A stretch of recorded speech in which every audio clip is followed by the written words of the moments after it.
Hello, good morning. ரொம்ப நாளாச்சு நான் சமையல் வீடியோ போட்டு. சரி, அதான் சமையல் வீடியோ போடலாம் அப்படின்னு சொல்லிட்டு இன்றைக்கி ரெக்கார்ட் பண்ணேன்.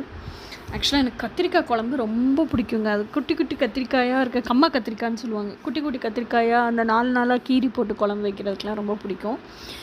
ஸோ அந்த குழம்பு பார்க்கலாம் எப்படி வைக்கிறதுன்னு சொல்லிட்டு.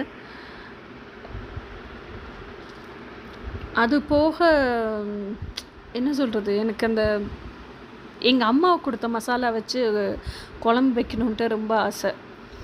இன்னொன்று, இந்த கத்திரிக்காய் குழம்பு என்னென்னா, எனக்கு யூஸ்வலாக மற்றவங்க வீட்டிலலாம் வைக்கிற இந்த காரக்குழம்பு புளிக்குழம்பு காட்டிலும் இது கொஞ்சம் டிஃப்ரெண்ட்டாக இருக்கும்.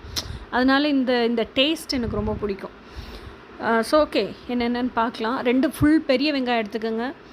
அதுக்கப்புறம் கொஞ்சம் இஞ்சி, கொஞ்சம் பூண்டு, தாளிக்கிறதுக்கு கருவேப்பிலை, அப்புறம் பச்சை மிளகா. ஏன் ஒரு ஆள் தானே இருக்கிறேன் நான், அதனால் 3 நேரத்துக்கு வர்ற மாதிரி 6 கத்திரிக்காய் போதும் எனக்கு.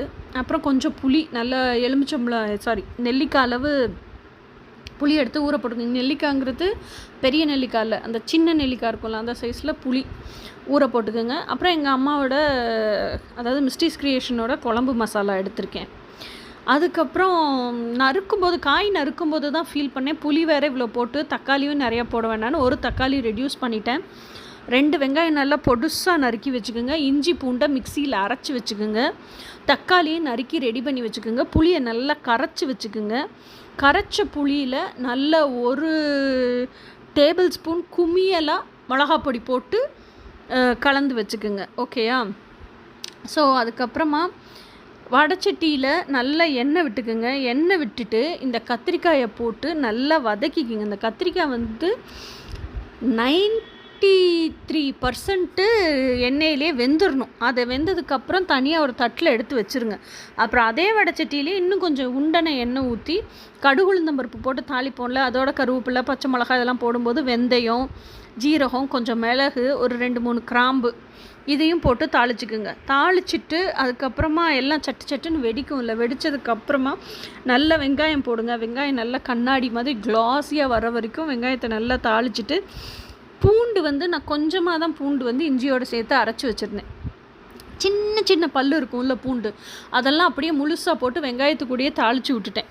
அப்புறம் அந்த வெங்காயம் பூண்டு இதெல்லாம் வதங்கினதுக்கப்புறம் அந்த இஞ்சி பூண்டு பேஸ்ட்டை போடுங்க. அப்புறம் இஞ்சி பூண்டு பேஸ்ட்டும் நல்லா அந்த பச்சை வாடையெல்லாம் போய் வதங்கினதுக்கப்புறமா தக்காளி போடுங்க. தக்காளியும் போட்டு நல்லா தக்காளி அந்த ஜூஸியாக வரும்ல, அது எப்படி சொல்கிறது, சாஃப்ட் ஆகும்ல, அதோட அந்த மசாலாவை கலந்துரும்ல. கலந்ததுக்கு அப்புறமா என்ன பண்ணுங்கள், நல்ல ஜூஸியாக வந்ததுக்கப்புறம் கத்திரிக்காயை தூக்கி போடுங்க. கத்திரிக்காய் போட்டதுக்கப்புறம் இந்த ரெடி பண்ணி வச்சுருக்கீங்கள புளி கரைசலில் மிளகா பொடி போட்டு அதை நல்லா உப்பெல்லாம் பார்த்து கலந்துட்டு, அதுக்கப்புறமா இந்த வடைச்சட்டியில் தாளித்து வச்சுருக்கிறதுல தூக்கி கொட்டுங்க. கொட்டினதுக்கப்புறம் நல்லா சுண்டிடும்ல. சுண்ணதுக்கப்புறம் நீங்கள் பார்த்தீங்கன்னா அந்த ஒரு பிளேட்டில் நம்ம நெடக்கடலை பருப்பு இருக்குல்ல, அதை ஒரு 50 கிராம் அளவுக்கு எடுத்துக்கோங்க போதும். நல்லா தோல் உரிச்சிட்டு நல்லா மிக்சியில் அடிச்சிங்கன்னா எண்ணெய் பசவாக பிசுன்னு தான் வரும். அது எண்ணெய் பசவாக இருக்கிறது என்ன பண்ணுங்கள், நல்லா உதுத்து அந்த குழம்புல கலந்து விடுங்க. ஸோ தட் அந்த குழம்புக்கு திக்னஸ் கிடைக்கும், நல்ல கிரேவி பக்குவத்துக்கு வரும். நல்லா கிண்டி அதை திக்கானோடனே ஆஃப் பண்ணிடுங்க. ஆஃப் பண்ணிவிட்டு நீங்கள் சாப்பாட்டுக்கு போட்டு பிசைஞ்சு சாப்பிட்டிங்கன்னா அவ்வளோ சூப்பராக இருக்குங்க. சாப்பாடு அவ்வளோ டேஸ்டியாக இருக்கும். சாப்பிட்டு பார்த்துட்டு நீங்கள் இதை செய்து பார்த்து சாப்பிட்டு பார்த்துட்டு எனக்கு சொல்லுங்கள். ஓகேயா? ஸோ இனி அடுத்து ஒரு நல்ல ரெசிப்பியில் சந்திப்போம். ஏன்னா எனக்கு சமையல் பண்ணி அதை வீடியோ எடுக்கிற அளவுக்கு, ஃபோட்டோ எடுத்து வீடியோ ஆக்குற அளவுக்கு டைம் இல்லை. அதனால தான் இடையில ரொம்ப நாளாக சமையல் வீடியோ போட முடியல. இனி அப்பப்போ போடலான்னு நினைக்கிறேன். பார்ப்போம்.